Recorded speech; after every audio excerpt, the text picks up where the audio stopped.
Hey, what's up GameLeapers, this is Coach Iggs, and I'm back again with a quickfire video, this time showing you more busted interactions with the new Season 11 Mythic Items. We'll be diving into the practice tool to show you guys the item actives that break the champions on this list in one way or another. For those of you who have been living under a rock the past few days, Riot have revamped the items and item shop for Season 11, the main attraction being the new Mythic Items. These boast the most power in the game and have been the major talking point of the 1023 changes. What we're about to witness will prove to you why they are causing such commotion, so don't go anywhere. We have uploaded that many videos since the 1023 patch dropped to keep you informed of all the OP builds, champions and items, so make sure guys you subscribe to the channel and turn on all notifications so you don't miss out. A like would also be much appreciated, as would heading over to our website GameLeap.com at the end of the video. The market leader in providing you with courses, guides and videos made by challenger players and coaches to help you get to that next level. The link will be in the description.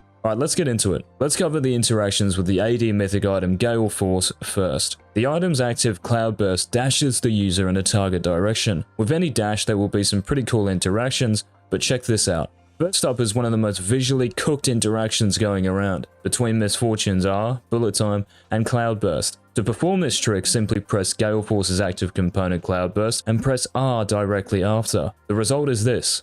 Dear God. The AoE of the ability has a much wider spread and covers more ground. This will ensure that enemies are caught for even longer inside the hail of bullets with no chance to escape. This is absolutely nuts in teamfights and is likely to get hotfixed, so get your games in and rain hell. Next in line it's Rengar and his passive Unseen Predator. This ferocious kitty can use Cloudburst to extend the range of his bush leap by an absurdly high amount. The key is to just use the item before leaving the brush and watch him literally fly towards his helpless victim. This would be especially useful in areas where there are no other brushes to gap close to your target. Give your opponents a scare on the rift before this one is gone for good. In the same manner as Misfortune's ultimate, using the active component of Gale Force moments before pressing Jin's R Curtain Call will lead to some very interesting results. A tip when performing this mechanic is to press Cloudburst in one direction, and we ain't talking the band, and then quickly switching direction with your cursor before pressing Curtain Call. What happens after is a massive visual bug. See? Jin's ultimate will reveal its area of effect, but it's trolling us. If performed correctly, Jin should be able to shoot outside of the boundaries, which can really confuse the enemy team and cause mayhem on the rift. What makes a Blitzcrank hook even more broken?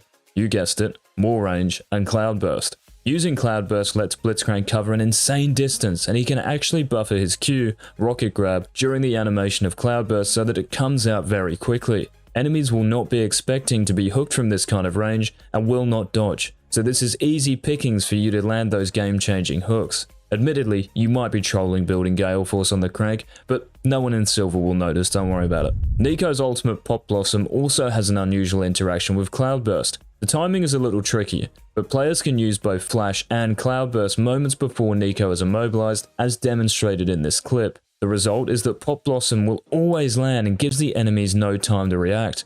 If they don't dodge, they're dead. It's just that simple. Nico would normally be immobilized just as the ability is about to detonate on the map, giving enemies time to leave the AoE. Nico players could use the movement speed from their W Shapeshifter and Flash to close that gap, but sometimes it isn't enough, and this is why Cloudburst is so effective. On top of that, you can hide the visual effect of this ability with her passive, Inherent Glamour, by transforming into a teammate, and you have yourself a guaranteed win in the team fight. A quick side note, the same can be done with Hextech Rocket Belt, but the distance is not as long. Try out a bit of on-hit Nico with Ginsu's Rageblade and Gale Force. This build is actually viable, I'm not joking, and see if you can execute this mechanic. It is a game changer.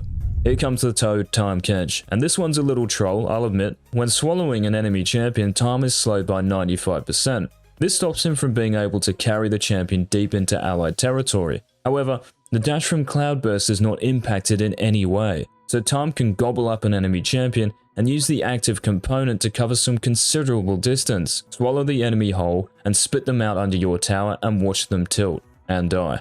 Gale Force on Time Kench. Hey, AP Master Yi was a thing once, anything is possible. Our last two interactions for the video are about to arrive, but before they do, I'd like to say a quick thank you to everyone who has supported the content and channel in the last few weeks. It gives us even more motivation to bring you the fastest updates and best material in regards to all the Season 11 changes. Now, don't we all love Karthus? Well, now you're going to hate him even more. We've stopped our show with Gale Force and Cloudburst, now let's introduce our next act, the mythic item Night Harvester. It's almost as if this item was made for Karthus. The passive effect, Soul Rend, works on his ultimate ability, increasing his damage to every enemy champion by 175 to 250 based on level, with an AP ratio. If you can remember Froggen's Predator Karthus one-shotting people from the fountain a few seasons ago, this is the Season 11 equivalent and is extremely toxic to play against. Couple this with items such as Rabadon's Death Cap and runes such as Dark Harvest and Gathering Storm, and you've got yourself a universal nuclear weapon.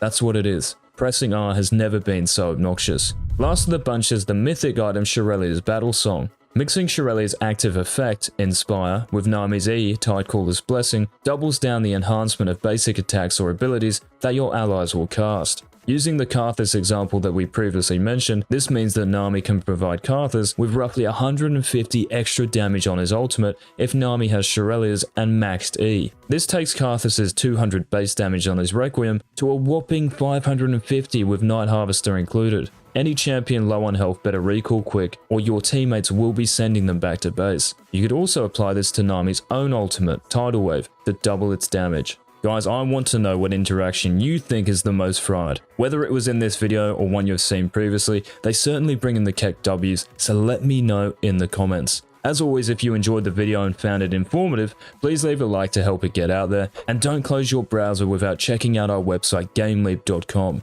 You are serious about maximizing your potential on Summoner's Rift, then look no further. The premier site offering you instructive content to help you be the best League of Legends player. This has been Coach Cheeks. Until next time, peace.